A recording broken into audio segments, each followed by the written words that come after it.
So I'm here presenting for Common Thread, which is we call ourselves a behavioral design company. We specialize in global health, and we're a fully remote company. So everyone is based everywhere. I'm based in Paris, which is why I'm here today. But we have people based in Dublin, Ireland, Canada, in the US as well as Russia. So we're a bit everywhere. And someone from Lyon, but she's not here today. So what can I say? We're 4 years old, but in the past 2 years we've grown. So the team is started by 2 people who used to work for UNICEF for 15 years. They worked mostly in polio, so they were focused in polio, but very involved in social behavior change. So in UNICEF, that's called C4D, Communications for Development, and also the communications. So we have one who specialized in communications, one social behavior change. They came together because they were frustrated with how things were done at UNICEF and wanted to do something different and new and hopefully better. So in the past 2 years, they've built their team, including me. I've been there for now a year. And within our team, we're a combination of many different disciplines, including designers, but human-centered designers, anthropologists, public policy experts, public health experts, and behavioral scientists. So I think we're just going to play the video, which is also a great introduction to Common Thread.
I know this is Design Week, so maybe I'll speak specifically to how we incorporate design in our own process. We like to say we're behavioral designers, but what does that actually mean? That's a great question, and something we're actually working on right now, trying to build a behavioral model while also including design in our process from the very beginning. We like to say that we include design not only as a process, but also as a mindset. So in a lot of what we do, we think of it as iterative. So if something doesn't work, we like to adapt and adapt and adapt. And we include people from the very beginning. So you can see from an example, we have a strategy that we designed as more of a card game. So through that was a very long process, but it really included going to UNICEF country office and people working on the field and asking what do they need and what would they want. So they might not need a big booklet, a big booklet telling them how to create a strategy, but rather an activity. So that was what came of that. We also we work with an NGO called Nakatalam, so also with refugees. So here it's more of a storytelling project, where with them we're trying to design short videos, amplifying people's experiences and also raising awareness of refugee stories. This is a strategy builder. Yes, you can also look on our websites where you can download pieces of it. But an example I want to talk about, because it's one I'm the most familiar with, is a project we're currently conducting with UNICEF, the Eastern European office. So they hired Common Thread to support their country offices in their launch of COVID vaccines. So in how they're helping governments in launching vaccines. So through this project, we started from the very beginning, speaking with the different offices, so really asking, what are your priorities? What are the populations that are most at risk? What are your big challenges? Where would you need support? And from there, we use Miro, so that's one of our tools of choice. As we are a remote company, a lot of our processes, all of them are online for the moment. Hopefully they'll be face-to-face. But we use Miro to get people together on one space, and through a human-centered design approach, we have a designer who specializes in it. She runs them through a series of activities, questions. We try to shift the mindset to thinking more creatively about what different solutions could be. So through there, we prioritized several topics that included healthcare worker hesitancy, misinformation management, and reaching and engaging vulnerable groups. Through there, we've created packages of support, which included interactive events, so all online, of course, but we've called them hackathons, where we dig into one big challenge and we try to come up with a solution.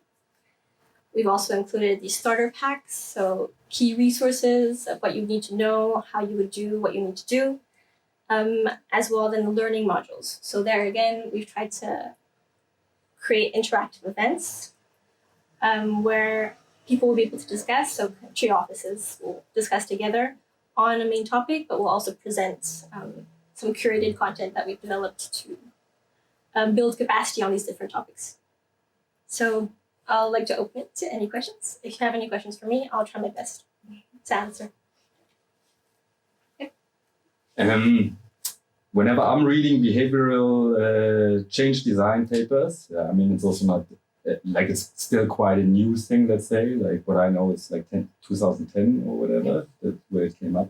Like I'm always curious, or what I still don't understand, and maybe I'm just too stupid for that, is like good design, shouldn't that be always behavioral change? So where is now the component where it really shifts from like a human-centered design, where we try to improve systems, processes, to like a certain behavioral change design?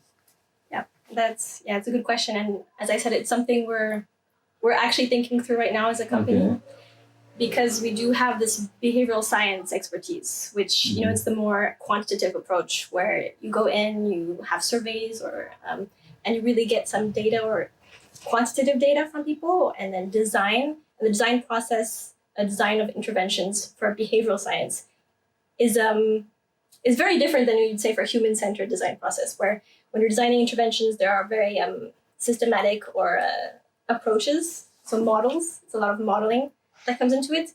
Whereas in a human-centered, we would say human-centered design process, it's much more interactive. So it's really getting in a room with people, getting people to think differently, getting their insights. So we're trying to combine the two in a way where we have the behavioral science expertise and the scientific background, as well as the design, and trying to combine the two.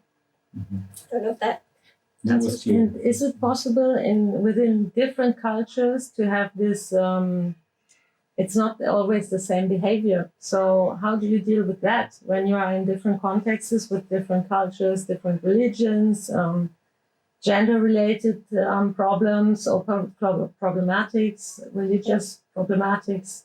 That's actually something we are struggling with, because as a company that works in many different contexts, the behavioral models that are out there might not necessarily be adapted to these different contexts.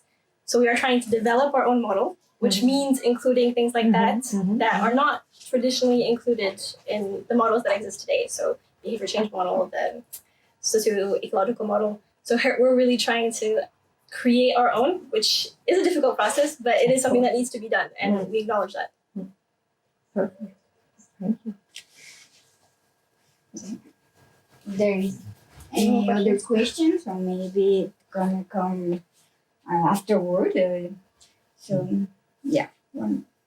think I have an idea, but maybe just to make it more concrete, can you just give me, I asked you a question earlier, say it like this, but can you give me an example of a project where you were involved, where what the status quo of behavior was and what your aim was. Like what the aim behavior after this project intervention was supposed to be. I'm not trying to understand your Sometimes question. I'm not clear. when I speak. I'm trying. I'm gonna get there. but just No. It's about me, I think. Look, you have a starting point and you Yes. have an aim. So how it's changed, how maybe what we started with didn't end up in what we thought it would. No, not as a critical question, rather like just to have something more concrete. Like this was a behavior, like that you were able to monitor in the space, and it could you had the idea. I don't know how now your processes are introduced, whatever. What was the status quo you tried to change? What was the aim you tried to change that status quo you found there too? Like just as one concrete example, you know? If it's so simple to answer, maybe it's not. So I'm still trying to understand when you say status quo. I think I can help. Yeah. I think I know what She's you're my trying to say. dome matcher, I'd yeah. say, what was the could you explain or give an example of a project of where you tried to tackle a specific behavior change? So behavior A was happening. What was the objective? What were the results? And did it end up in behavior Yeah. B? That's Okay. understandable.